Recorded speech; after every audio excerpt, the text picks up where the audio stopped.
Hello everyone, कैसे हैं आप सभी लोग। Very good morning to all of you. 29 नवंबर फ्राइडे का सेशन बहुत स्पेशल होता है, आप सभी को पता है ना, क्योंकि सैटरडेज होते हैं टेस्ट, रिमेंबर। चलिए without wasting any time session शुरू करते हैं वार्म अप सेशन के संग। पहला सवाल आपकी स्क्रीन पर ये रहा, बैक ट्रैक करना। सो बैक ट्रैक करना हम लोग किसको कहते हैं? जैसे ये मेरा ट्रैक है, मैं आगे की तरफ बढ़ रही हूं, बैक ट्रैक यानी कि पीछे की तरफ जाना, रिवर्स जाना। बिल्कुल सही है, option number B is the correct answer. आपसे सिनोनिम पूछा है। नेक्स्ट क्वेश्चन में फिर से आपसे सिनोनिम पूछा है, पेरिलस वर्ड का आपको सिनोनिम बताना है। पेरिल, पेरिलस, प्रिकेरियस, परनीशियस, इन सब का क्या मतलब है? Dangerous, risky, hazardous. तो बस option number B correct answer हो जाएगा। अब आपसे पूछा है एंटोनिम, यहाँ पे सिनोनिम पूछा था। अच्छा, एंटोनिम पूछा है कंसेशंस का। कंसेशन वर्ड का पहले तो मीनिंग अपने मन में सोचो क्या होगा, फिर बताओ इसका ऑपोजिट क्या होगा।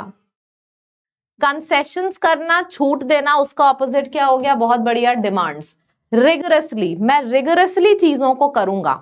रिगरसली करूंगा यानी कि बहुत ही ज्यादा स्ट्रिक्टली चीजों को फॉलो करूंगा। स्ट्रिक्टली चीजों को फॉलो करने का ऑपोजिट क्या हो जाता है? थोड़ी सी ढील दे देना, थोड़ा सा लूजली चीजों को करना। ठीक है, चलिए वोकैबुलरी शुरू करते हैं। बहुत ज्यादा ध्यान से पढ़िएगा, क्योंकि जब हम पैराग्राफ रीड करेंगे तो इस वोकैबुलरी का यूज हमारे पैराग्राफ में भी हुआ होगा।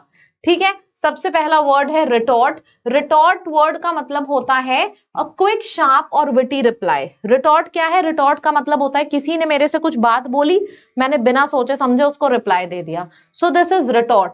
क्विक रिप्लाई, विटी रिप्लाई, इसको हम रिटॉर्ट कहते हैं। She gave a clever retort to his sarcastic comments. सामने वाले ने मेरे से नहला मेरे ऊपर फेंका तो मैंने उसके ऊपर दहला फेंक दिया। मतलब उसने जैसा बोला मैंने जवाब उससे तगड़ा दे दिया, मतलब रिटॉर्ट कर दिया उसको। तो दैट इज जवाब देना। ठीक है, अब आपको क्या लगता है जवाब देने से रिलेटेड और भी कौन से वर्ड्स हैं? जवाब देना, सिंपल सिंपल सिनोनिम्स बताइए। जवाब को हम रिप्लाई भी बोलते हैं, जवाब देने को हम रिस्पॉन्स भी बोलते हैं। इजी सिनोनिम्स है, पता होने चाहिए, लेकिन कोई एकदम से पूछ लेता है तो दिमाग में याद नहीं आते। रिप्लाई और रिस्पॉन्स ये दोनों शब्द हैं और ये दोनों सिनोनिम्स हैं। ठीक है, काउंटर भी एक सिनोनिम है। ठीक, अब ऑपोजिट अब ऑपोजिट पूछा जा रहा है। मैंने रिप्लाई नहीं दिया मतलब मैं चुपचाप खड़ी हूं। चुपचाप खड़ी हूं यानी कि मैं शांत हूं। तो शांति से रिलेटेड जो भी वर्ड्स हैं, इंट्रोवर्ड हूं, ज्यादा नहीं बोलती हूं, रहती है शांत से बन गया रेटिसेंट, रहती है शांत से बन गया रेटिसेंट, साइलेंस हो गया। ठीक है, उसके बाद अग्री कर गए, क्वाइटली चीजों को एक्सेप्ट कर लेना, जवाब ना देना, मतलब अग्री कर लेना। असेंट, कंसेंट, असीड, कंसीड, कंप्लाई, एक्वीसेंस, ये सारे वर्ड्स हो जाएंगे। ठीक है, कि भाई जो सामने वाला बोल रहा है, मैं सबमिशन, सबमिशन, सबमिसिव, ये सब आ जाएगा। ठीक, तो सिनोनिम हो जाएंगे जवाब देना, रिप्लाई, रिटॉर्ट, ये सब हो जाएगा। Reply, retort, response, counter. Opposite हो जाएगा चुप रहना, साइलेंस रहना, रेटिसेंट रहना, एक्वीसेंट, सबमिशन, ये सब हो जाएगा। अब यहाँ आते हैं resort. Resort is something else, turning to somewhere. फिर आ जाता है वुंडेड। देखो वुंडेड वर्ड का मतलब होता है, दो मतलब होते हैं। एक तो होता है कि भाई वाइंड अप करो, मतलब पूरा बोरिया बिस्तर बांध के निकलो। ठीक, और दूसरा वुंडेड का मतलब इंजर्ड भी होता है, मतलब चोट लग जाना, इंजरी आ जाना। ठीक है, घायल हो जाना। Soldier was wounded in battle but survived. जो सोल्जर था वो बैटल में बुरी तरीके से उसको चोट लग गई थी, लेकिन फिर भी वो सरवाइव कर गया। ठीक है, चोट लग जाने को हम इंजरी बोलेंगे। चोट लग जाने को हम बोलते हैं हर्ट हो गया, चोट लग गई, इंजरी हो गई। चोट लगना, खराब होना, डैमेज बोलेंगे। ब्रूज्ड बोलेंगे। ब्रूज्ड एक्चुअल पता है क्या होता है? जैसे कब किसी को चोट लग जाती है तो बॉडी का एक हिस्सा जैसे नीला पड़ जाता है। हर किसी के बचपन में चोट लगी होगी, जो नीला हिस्सा पड़ जाता है ना, उस नीले हिस्से को बेसिकली ब्रूज कहते हैं। ठीक है, ब्रूज पड़ गया बॉडी में, मतलब बॉडी में कुछ हिस्से नीले पड़ गए, स्कैर्ड हो गया। तो ये सारा मतलब होता है बॉडी में स्कार पड़ गया। स्कार मतलब धब्बा पड़ गया, तो स्कार हो गया, इंजर्ड हो गया, ब्रूज्ड हो गया, डैमेज, ruined, ये सारे वर्ड्स आ जाएंगे। इसका ऑपोजिट क्या हो गया? इसका ऑपोजिट हो गया सब कुछ बहुत अच्छे से हील हो चुका है, चोट अब नहीं है, मतलब हर्ट नहीं है, सो अनहर्ट हो जाएगा। बहुत ही ज्यादा सेफ, बहुत ही ज्यादा सिक्योर फील हो रहा है, तो सेफ और सिक्योर हो जाएगा, अनस्कैथ्ड हो जाएगा। ठीक है। ऊपर क्या है, चोट लग गई मतलब इंजरी, स्कार से बना है तो स्कार्ड हो गया, ब्रूइज्ड हो गया, फिर तो डैमेज, डिस्ट्रॉय, रूइन, ये सब आ सकता है। ऑपोजिट है हील हो रहा है, अनहर्ट है, अनस्कैथ्ड है, सेफ है, सिक्योर है, ये सारा हो जाएगा ऑपोजिट। याद हुआ? सिनोनिम और ऑपोजिट दोनों दिमाग में चल रहे हैं, ठीक है। सामने अभी ये सारे वर्ड्स आपके आएंगे। फिर है एंडोस। देखो एंडोस करने का मतलब होता है कि मैंने अपने साइड से अप्रूवल दे दिया। मेरी बहन ने मेरे से बोला कि मैं 2 दिन के लिए घूमने जा रही हूँ, आई एंडोस्ड हर, मतलब मैंने उसका सपोर्ट किया, पूरा सपोर्ट किया। तो सपोर्ट करना, साथ देना, इसको बोलते हैं एंडोस करना। The celebrity endorsed the new brand of shoes in her latest commercial. जो सेलिब्रिटी थी, सेलिब्रिटी ने अपने नए जूतों का प्रमोशन किया। सेलिब्रिटी ने अपने नए जूतों का प्रमोशन किया, तो क्या होगा, नए जूतों का प्रमोशन किया मतलब सेलिब्रिटी ने एंडोर्समेंट किया, एंडोर्स किया। बात समझ में आ रही है? नए जूतों का प्रमोशन किया मतलब एंडोर्स किया। समझो ना, मैं एंडोर्स कर रही हूं मतलब मैं इस प्रोडक्ट को सपोर्ट कर रही हूं। अगर मैं बोल रही हूं कि भाई ये वाली टॉफी खाओ, बहुत अच्छी है, मतलब मैं इस टॉफी को सपोर्ट कर रही हूँ, एंडोर्स कर रही हूँ। सपोर्ट, एंडोर्स, और क्या होगा, मैं रिकमेंड कर रही हूँ। बहुत बढ़िया, रिकमेंड भी हो जाएगा। सपोर्ट हो गया, एंडोर्स हो गया, रिकमेंड हो गया, सैंक्शन हो गया। सैंक्शन का एक मतलब वो भी होता है पेनाल्टी, याद है ना, दो मतलब होते हैं। चलो ऑपोजिट इसका क्या होगा, एक तरफ आप सपोर्ट कर रहे हो, दूसरे तरफ आप इसी व्यक्ति के एकदम ऑपोजिट हो गए हो। सो ऑपोजिट हो गया रिजेक्ट कर देना, रिजेक्ट हो गया। एक तरफ आप अप्रूवल दे रहे हो, दूसरे तरफ it is not approved, disapproval है। कंडेम करना, कंडेम करने का भी मतलब होता है क्रिटिसाइज करना, और रेप्यूडिएट का भी मतलब होता है क्रिटिसाइज करना। Getting my point? तो ये आपका हो गया सपोर्ट करना, और नीचे वाला हो गया अपोज करना, किसी के रिजेक्ट, किसी चीज को रिजेक्ट करना, किसी के खिलाफ जाना। तो ये हमारा सारा हो जाएगा, ठीक है। यहां तक थोड़ा सा कॉन्फिडेंस आ रहा है? पक्का? चलो अब चोट लगने के लिए जो भी वर्ड्स हैं आप मुझे बताओ। चलो 4 वर्ड्स बताओ, इन चारों वर्ड्स का मीनिंग है चोट लगना। बताइए, लेकिन तुरंत के तुरंत आंसर आना चाहिए। सामने वर्ड्स आए, फटाफट फटाफट आंसर अपने आप कमेंट सेक्शन में टाइप होना शुरू हो जाएंगे। आई से इंजर्ड है, डब्ल्यू से वुंडेड है, बी से नीला पड़ जाना, क्या बताया था मैंने, ब्रूज्ड, और एस से स्कार्ड भी होता है, और स्कार से बना है स्कार्ड भी होगा, ठीक। चलिए डेलिबरेटली तो इजी वर्ड है, इसका मतलब है किसी चीज को इंटेंशनली करना, जानबूझ के करना। ही deliberately ignored her request for help. सामने वाला मेरे से रिक्वेस्ट कर रहा है प्लीज मेरी हेल्प करो, और मैंने उसकी रिक्वेस्ट को जानबूझकर इग्नोर कर दिया। तो जानबूझकर किसी चीज को जब आप करते हो तो उसको बोला जाता है डेलिबरेटली करना। जानबूझ के करना मतलब किसी चीज को डेलिबरेटली करना, ठीक है। परफेक्ट, बहुत बढ़िया। चलिए तो अभी तक आपने जो सीखा, फटाफट एक बार कॉन्फिडेंस बूस्टर में इसका चेक ले लेते हैं। वैसे तो मैंने बीच बीच में क्वेश्चंस पूछे थे और मुझे पूरा भरोसा है आप लोगों ने बढ़िया से आंसर किया होगा, लेकिन फिर भी हम कुछ कॉन्फिडेंस बूस्टर में क्वेश्चंस आपसे पूछ लेते हैं, जिससे मुझे और भरोसा हो जाए कि आपको सब याद है।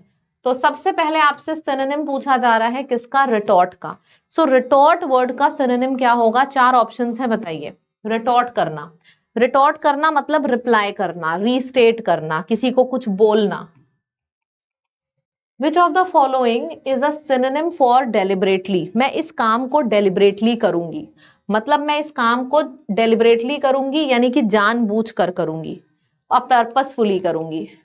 wounded, अभी अभी मैंने 4 वर्ड्स आपको बताए हैं wounded से रिलेटेड, wounded, injured, bruised और scarred, ठीक है। यानी कि ऑपोजिट है, ऑपोजिट तो हेल्दी हो जाएगा। Excuse me. एंडोर्स करना मतलब किसी को सपोर्ट करना, और सपोर्ट करने का ऑपोजिट क्या होता है, किसी के ऑपोजिट चले जाना। तो ये हो जाएगा ऑपोजिट, मतलब किसी के ऑपोजिट चले जाना, राइट। परफेक्ट है, आगे बढ़ते हैं। अच्छा अब हम करने वाले हैं आरसी यानी कि reading comprehension which is based on the Hindu, ठीक। बहुत अच्छे से करिएगा, बहुत अच्छे से पढ़िएगा, और आज के सेशन के एंड में मैं आपको अपने द हिंदू के सेशन के बारे में एक बहुत बड़ी अपडेट देने वाली हूं। तो अगर आप बोलो तो मैं अभी दे दूं, अगर आप बोलो तो शाम इसके बाद दूं, इसके बाद देती हूँ, इसको पढ़ लो। इसके बाद मैं आपको एक बहुत बड़ी अपडेट दूंगी द हिंदू सेशंस के बारे में। Moral stain on Israel and ICC arrest warrant, Israel और आईसीसी ने अरेस्ट वारंट भेजा है इंडियन कोर्ट ऑफ जस्टिस ने, उसके ऊपर पैसेज है। लो मैंने ऊपर कर दिया ताकि आराम से इत्मीनान से पढ़ो। वीडियो को यहाँ पे पॉज करा करो हमेशा, क्योंकि तुरंत तो पढ़ नहीं पाओगे। जब मैं रीड करूं उस दौरान आप भी रीड करो, है ना। फिर बाद में वीडियो को पॉज करने के बाद प्ले करो, मैच करो कि आपने जो समझा मैंने जो समझाया वो सेम है कि अलग अलग है। ठीक है, ऐसे मैच किया करो, तब कोई फायदा है। मेरे संग अगर मैंने बोला कि भाई मैंने पढ़ना शुरू किया आपने भी पढ़ना शुरू कर दिया, कोई फायदा नहीं है। वीडियो पॉज किया करो, पहले रीड किया करो एक बार दो बार, फिर प्ले किया करो दोबारा से। या the decision by the International Criminal Court, International Court of Justice नहीं, it is ICC is International Criminal Court. International Criminal Court ने डिसीजन लिया है कि वो अरेस्ट वारंट निकाल रही है Israel prime minister Benjamin Netanyahu और former defence minister Yoav Gallant के खिलाफ। दो शब्द याद कर लेते हैं, मिस्टर नेतन और मिस्टर गैलेंट। मिस्टर नेतन और मिस्टर गैलेंट के खिलाफ आईसीसी अरेस्ट वारंट निकाल रही है, क्योंकि इनके ऊपर आरोप है कि इन्होंने वॉर क्राइम्स किए हैं, बहुत बार किए हैं ह्यूमैनिटी के खिलाफ गाजा पे, diplomatic and moral setbacks for Israel. और ये वो नहीं होते थे कि गाजा पे ये लोग बहुत अटैक करते थे, तो कुछ नहीं हुआ कुछ नहीं हुआ कुछ नहीं हुआ, फाइनली आईसीसी ने अरेस्ट वारंट इशू कर दिया है इन दोनों के खिलाफ। एक तो प्राइम मिनिस्टर है, एक डिफेंस मिनिस्टर है। और ये है कि भाई तुमने टाइनी पैलेस्टीनियन एनक्लेव को, गाजा को, एक बार दो बार नहीं 13 महीने से तुम उसके ऊपर अटैक ही करे जा रहे हो, ये आरोप है, इसलिए अरेस्ट वारंट इशू हो चुका है। ICC has also issued arrest warrant, ICC ने कुछ और लोग हैं जिनके खिलाफ अरेस्ट वारंट इशू किया है। दो हमास के लीडर हैं, एक है सिनवर और एक है Mohammed Deif, regarding the October 7, 2023 attack on Israel. Israel में दो लोगों के खिलाफ अरेस्ट वारंट आया है। यहां पे आप देख पा रहे हो दो और लोगों के खिलाफ आईसीसी ने अरेस्ट वारंट रिलीज किया है। इजराइल अटैक कर रहा था, हमास अटैक कर रहा था, ठीक है, तो गलती दोनों की है, अरेस्ट वारंट भी दोनों जगहों गया है। इजराइल में इन दोनों के पास गया है, हमास में इन दोनों के पास गया है, जिनके ऊपर यह आरोप है कि इन्होंने अटैक किया था इजराइल में इस टाइम पे। जो सिनवर है, हमास के चीफ है वो इन गाजा, ये ऑलरेडी मारे जा चुके हैं, इजराइलियन आर्मी ने इनको 16 अक्टूबर को मार दिया है।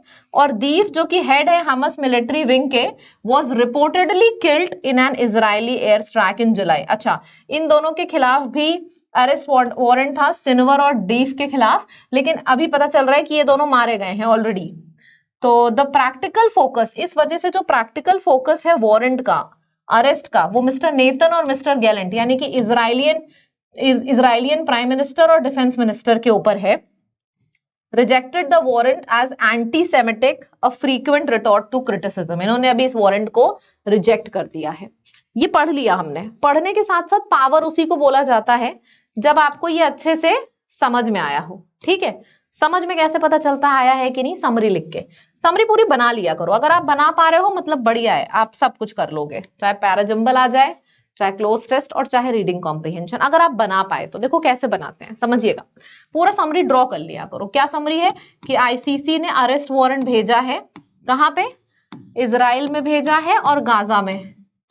गाजा में दो लोगों को भेजा है, इजराइल में भी दो को भेजा है। इजराइल में तो एक पीएम है और एक डिफेंस मिनिस्टर है। जो गाजा में दो को भेजा है वो ऑलरेडी किल्ड हो चुके हैं, मर चुके हैं, तो अरेस्ट करने का क्या ही मतलब है। इस वजह से आईसीसी का पूरा फोकस बचा इन दोनों के ऊपर, पीएम और डिफेंस मिनिस्टर डीएम के ऊपर। ठीक, समरी बना ली, पूरी ड्रॉ कर ली, मतलब समझो आप कुछ भी कर लोगे। क्लियर है? यहां तक सबको अच्छे से समझ में आता है? ठीक है, चलिए अगर आता है क्वेश्चंस फटाफट कर ही लोगे। What are the charges against Israel prime minister and former defence minister? क्या चार्जेस हैं? War crime and crime against humanity, ये चार्जेस इनके ऊपर लगाए गए हैं। Which Hamas leader have also been issued arrest warrants by the ICC? दो लोगों को मिला है वारंट। वैसे नाम बड़े डिफिकल्ट से थे, लेकिन मैंने एक हिंट दी थी पढ़ने के टाइम पे। अगर आपको वो याद होगा तो आप खटाक से आंसर करोगे। पूरा नाम मैंने पढ़ा ही नहीं था, क्योंकि मुझे पता था नाम से रिलेटेड कहीं ना कोई क्वेश्चन जरूर होगा। मैं क्या बोल रही थी? सिनवर और डीफ। सिनवर यहाँ पे नहीं है, यहाँ पे है सिनवर और डिफ, ये है। तो बी आपका करेक्ट आंसर हो जाएगा। भले ही पूरा नहीं याद था आपको, लेकिन हिंट भी याद है ना, तो ऑप्शन देख के आराम से हो जाएगा। ठीक है, अब लास्ट जो क्वेश्चन है ये तो आपका होमवर्क के लिए होता है, स्क्रीनशॉट ले लीजिए। अब द हिंदू के बारे में मैं एक बहुत इंपॉर्टेंट अपडेट देने जा रही हूं, ध्यान से सुनिएगा, वेरी इंपॉर्टेंट अपडेट। वैसे तो अमन सर ने आपको बताया ही होगा, लेकिन फिर भी मैं भी बताई दे रही हूं। अमन सर की सिस्टर यानी कि मेरी नंद यानी कि मेरी सिस्टर इन लॉ की वेडिंग है। फंक्शंस हमारे स्टार्ट हो रहे हैं 2 से, 2 3 4 5 ऐसे फंक्शन चलेंगे, हल्दी मेहंदी संगीत पूरा का पूरा। तो आज हमारा ये लास्ट सेशन है। इसके बाद हम, अब आप सोचोगे मैम 4 दिन फिर हम क्या करेंगे, यही सोचोगे ना आप। तो अब हम क्या करेंगे, ध्यान से सुनिएगा। 4 दिन का जो पूरे वोकैबुलरी और पैसेज है वो मैं एक लंबा सा वीकली द हिंदू ले लूंगी मैं अगले हफ्ते का, क्योंकि मैं ये चाह रही थी, देखो मेरे घर में फंक्शन है, पर सीधी सी बात है नुकसान आपका नहीं होना चाहिए। तो मैं और अमन सर हम दोनों ही वीकली करंट अफेयर लगाएंगे। मैं वीकली द हिंदू लगाऊंगी सैटरडे संडे में किसी भी दिन। क्या तारीख पड़ रही है सैटरडे संडे में, देखते हैं। शादी के फंक्शन 2 3 4 5 इधर है, सैटरडे संडे 7 और 8 नवंबर, नहीं दिसंबर में है ना, हाँ 7 और 8 दिसंबर। तो वीकली लगाऊंगी द हिंदू, अमन सर भी वीकली करंट अफेयर लगाएंगे, ठीक है, ताकि पूरी वीक का आपको नॉलेज मिल जाए। और ये वीकली लगेगा उधर दिसंबर में, सैटरडे संडे में 7 या फिर 8 दिसंबर में से किसी एक दिन हम लगा लेंगे, क्योंकि वीक में हमारा ऑफ रहेगा, क्योंकि हमारे घर में वेडिंग है। घर में वेडिंग नहीं है, बेसिकली बहन की वेडिंग है, तो बहुत ही इंपॉर्टेंट इंटीग्रल पार्ट है। इसी वजह से अमन सर का करंट अफेयर भी थोड़े टाइम से रुका था, वो चाह रहे थे वीकली करा के वो आपका कंप्लीट करा दें। तो फाइनली ये मुझे एक इंपॉर्टेंट अपडेट आपको देना था, क्योंकि आप वेट करोगे, आप परेशान होगे, आपको मिलेगा नहीं।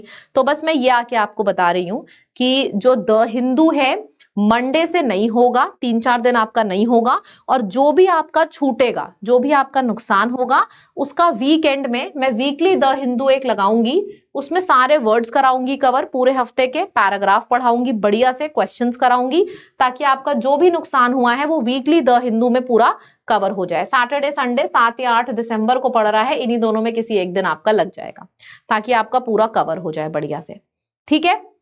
तो बस ये मुझे इन्फॉर्म करना था, ताकि आप परेशान ना हो, क्योंकि मुझे पता है कि अगर एक भी दिन द हिंदू नहीं मिलता है तो आप लोग परेशान होने लगते हो, ठीक है। क्लियर है ना, आप कोई परेशान तो नहीं होगा, पक्का। चलिए जी, ta-ta bye bye, take care everyone.